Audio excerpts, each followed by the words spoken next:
Annecy a le choix. 5 listes sont sur les rangs pour ces municipales 95.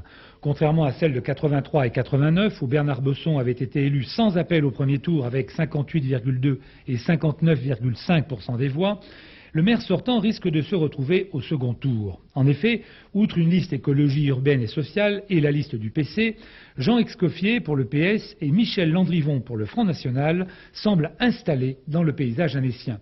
Tous deux utilisent, comme argument pour le changement, les absences trop régulières du maire ex-ministre.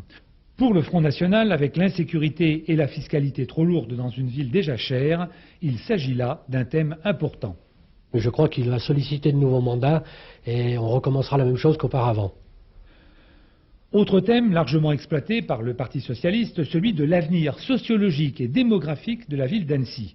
Une ville qui vieillit et se dépeuple. Dans le centre-ville, 40% des appartements sont occupés par une personne seule. Et je dirais à l'inverse, nous n'avons que 13,5% de locatif social, ce qui fait que les jeunes ne trouvent pas d'appartement à Annecy, parce que dans le privé, c'est beaucoup trop cher. Donc il faut savoir, en termes de dynamisme, ça nous pose un gros problème sociologique, il faut rééquilibrer la population annécienne.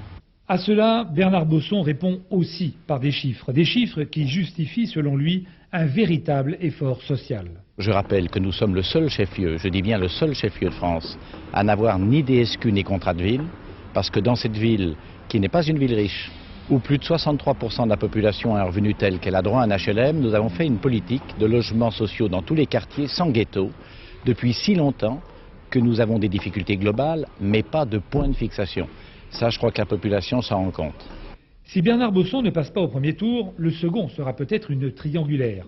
Le maire sortant y aura, c'est vrai, toutes ses chances, mais Jean Excoffier, pour le Parti socialiste, avec 49% des suffrages lors des cantonales, et le Front National, avec 13,29% des voix au présidentiel, ces deux partis pourraient en profiter pour mobiliser à nouveau leur électorat local. La seule inconnue reste donc maintenant la mobilisation et la participation.